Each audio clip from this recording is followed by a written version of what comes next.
Sintain namanya sholat zuhur, usolli fardhu zuhri, waktu harus ta'yin. Nah, ketika menjadi makmum harus niat menjadi makmum, usolli fardhu zuhri makmuman. Gitu ya. Paham ya jamaah? Kalau imam kagak niat jadi imam kagak masalah. Kagak masalah, cuma gak dapat jamaah, gak dapat pahala maksudnya. Rugi.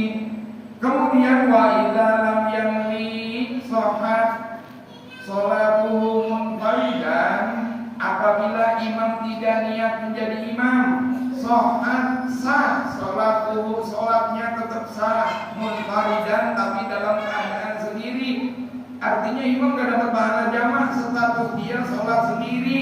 Wa shahat sholatul qaumi, dan sah sholat kaum al-makmumina yang menjadi makmum di belakangnya, idza nawau al-iqtida'a bihi, apabila si makmum niat menjadi makmum, iqtida berjamaah bihi terhadap si imam. Wa nalu fadlatul qudwati, dan mereka mendapatkan ya yang namanya fadlul qudwati, keutamaan bermakmum, keutamaan berjamaah.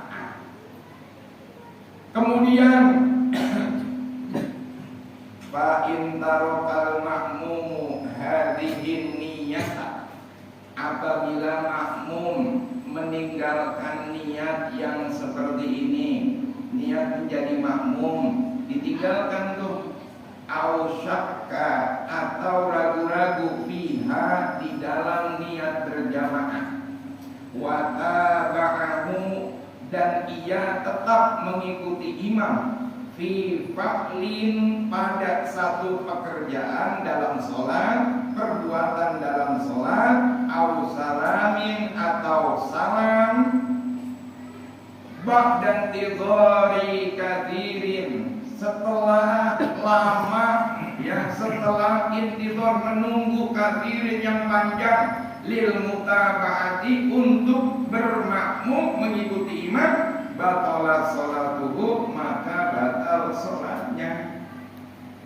Artinya begini jamaah, kalau urusan niat itu nggak ada dispensasi. Ragu di dalam niat, batal hari itu juga.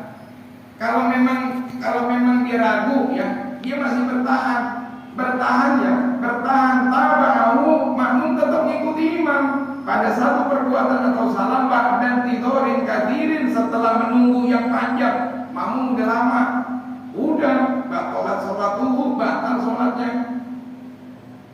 Jadi kalau ragu udah mendingan langsung aja diulang. Diulang. Udah niat makmum belum? Udah begini. Ragu, udah mendingan ulang. Kalau diam aja lama sampai imam ruku, terus makmum ikut ruku, batal udah. Sholatnya batalat sholatuhu, batal sholatnya. Bukan batal berjamaahnya, batalat sholatuhu ya. Wastu perhatiin tuh. Makanya kalau niat sholat itu mesti betul-betul. Ada ulama mengatakan disunahkan sebelum sholat itu istifrogun nafsi, mengosongkan jiwa, mengosongkan hati, memusatkan perhatian kepada Allah ketika sholat.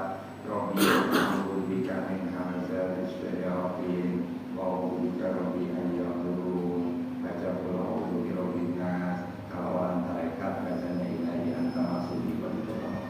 Baru sholli wa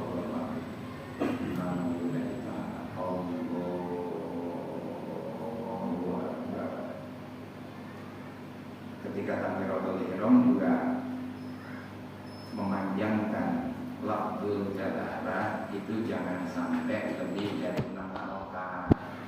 Itu maksimal 6 harokat, enggak boleh lebih dari 6. Kalau lebih dari 6 enggak sah takbirnya, enggak sah sholatnya. Ukuran 6 harokat, tanyain Ustaz Asep, Ustaz Rusli,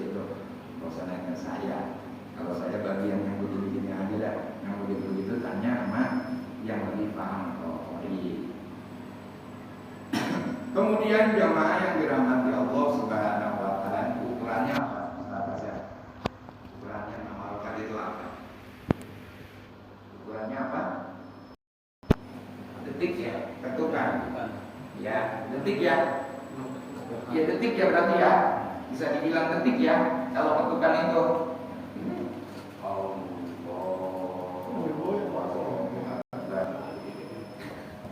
Kalau lebih dari itu enggak sah takbiratul ihramnya batal karena ada syarat takbiratul ihram. Kalau dibahas dalam fikih ada syarat-syarat takbiratul ihram, termasuk juga diantaranya baknya jangan dipanjangin. Allahu Akbar.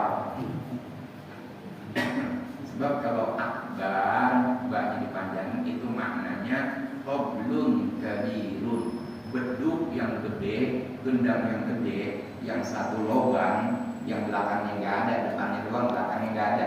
Itu dalam bahasa Arab namanya akbar. Tulisannya alif hamzah kaf ba alif ro. Makanya ketika takbiratul ihram atau ketika takbiran, malam takbiran yang kemarin Idul Adha sampai sore asar waktu tasbih ketiga, itu kalau baca akbar itu salah tuh, jangan dipanjangin. Pendek aja, biasa aja, orang nggak ada alifnya kok. Kemudian jamaah yang berbahagia